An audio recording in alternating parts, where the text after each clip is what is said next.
Bladesmiths, congratulations. You've made it into the third round of this competition, and now it's time to send you back to your home forges to recreate this iconic weapon from history. That weapon is Charlemagne's Joyeuse. Good luck. We'll see you in 4 days.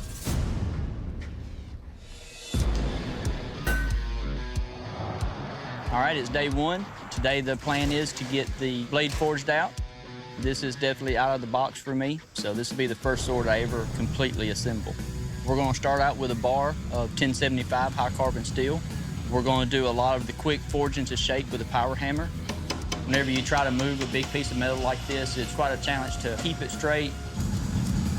Whoa. It's getting long and heavy and hard to hold. So, end of day one, good day. We've got the blade forged out. It's cooling down between a couple of 2x6s, so that way it doesn't warp as it cools down. Tomorrow, we'll get it ready for heat treat. I'm back here in Valentine, Nebraska, and I'm here to make Charlemagne's Joyeuse. Currently, I've never made a sword before. This is gonna be an interesting experiment for me. So I'm gonna use a big piece of 5160 bar stock. It can take a lot of damage and flex well.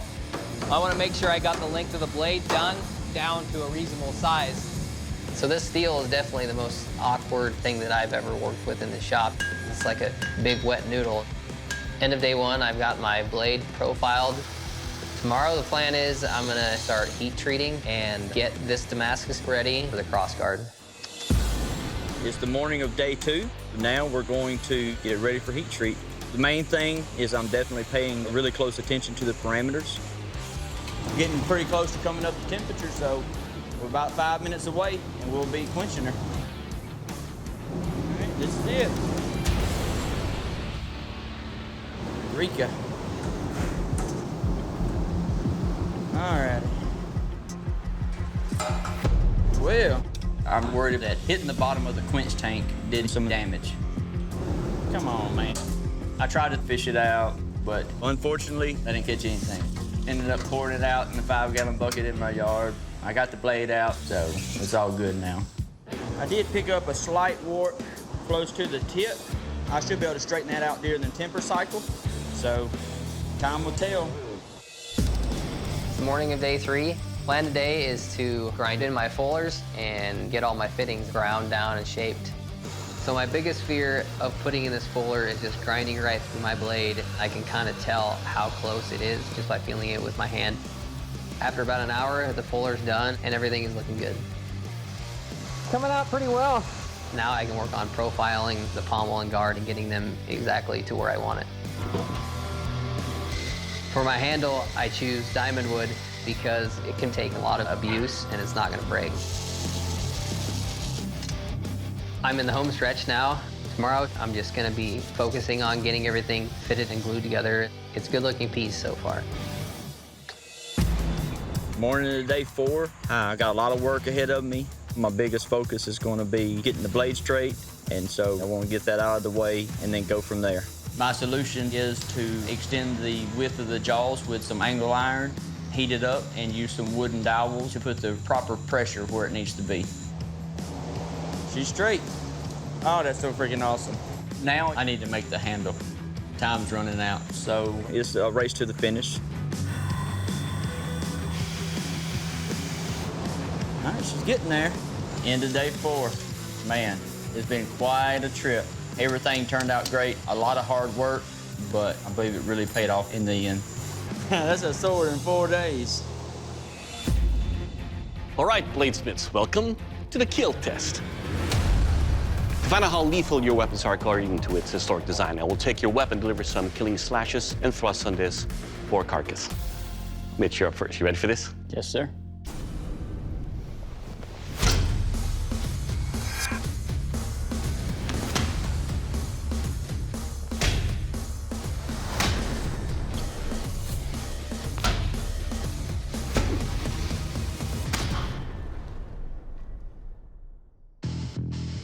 All right, Mitch, let's talk about your sword here. Your edge, coupled with the weight that you have here, allows for very deep cuts with every strike. Overall, sir, it will kill. Thank you. All right, Peyton, it's your turn. You ready? Oh, yeah.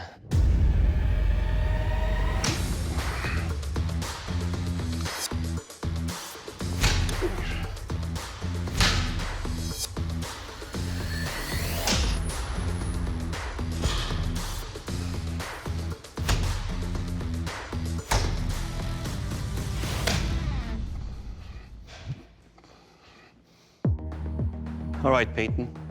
That was Joyeuse. What I like about this sword is not just about the edge or the point, it's the balance in this. I can actually use some velocity, and it cuts deep. Overall, sir, it will kill. Thank you.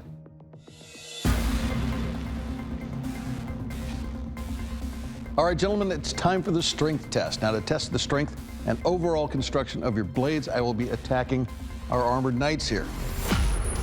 Now, this is not about what your blades are going to do to that target, about what that target's going to do to your blades. Mitch, you're up first. You ready for this? Yes, sir.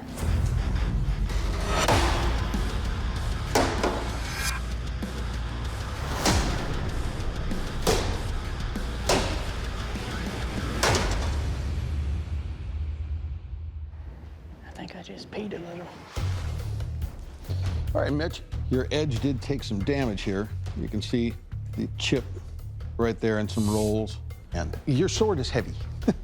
You know, this is a lot of weight for a single-handed sword, more in the range of a two-handed sword as far as the weight goes. But she held up. She's in one piece.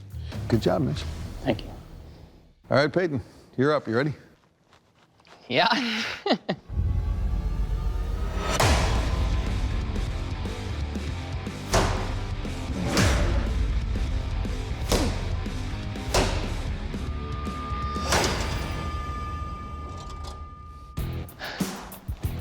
All right, Peyton, it's weighty, but the weight is all back in my hand, so it doesn't feel as heavy in the blade. This sword has a much better point of balance than the other sword.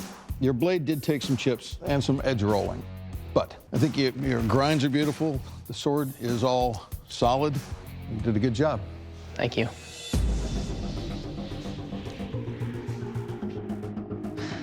All right, bladesmiths, welcome to the Sharpness Test, the sandbag gauntlet. Now, to test the sharpness of your weapon, I will slash across these bags. Now, unlike the strength, this is all about how sharp your blades are and how well they cut these bags. Mitch, you're up first. You ready? Yes, sir.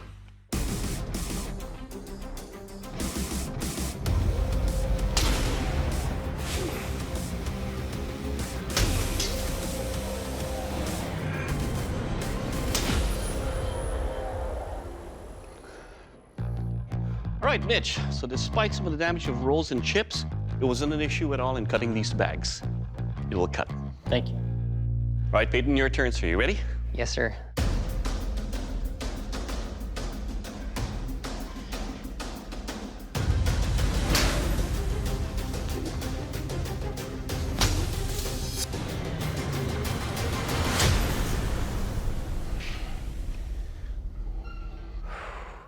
All right, Peyton. The handle construction is smooth, but ovoid enough to where I wrap my hand around it and I get a very good grip. You will cut. Thank you. Mitch, Peyton, the judges' deliberation is complete. You guys have done fantastic work on these finale weapons, but there can only be one Forged in Fire champion. Our new Forged in Fire champion is... Peyton, congratulations. You're the Forged in Fire champion. Mitch, unfortunately, your blade didn't make the cut. Mitch, you brought us a sword that performed well in all three of our tests. So this came down to the finer points of craftsmanship, as in where to place the balance point on that blade and the general weight. That balance point being so far forward made it harder to wield and harder to control, and that's why we're letting you go. I understand. Mitch, you've been a great competitor this entire competition, but at this time I have to ask you to please surrender your blade. Obviously a little disappointed. Being my first sword, nothing to compare it to. I thought the weight felt good. I tried to keep the 6 to 8 inches balance point that I was told normally swords carry. So overall, happy with what I turned in, and I'm happy for Peyton. If I had to lose to anyone, I'd just soon lose to him. Peyton, congratulations. You are the new Forged in Fire champion, and that is a title that comes with a check for $10,000. Congratulations. Please present your sword to the judges. I'm the next Forged in Fire champion. It's just crazy. As soon as I heard my name, it was just like a weight just got pulled off my chest. Just like, it's over. Finally can breathe.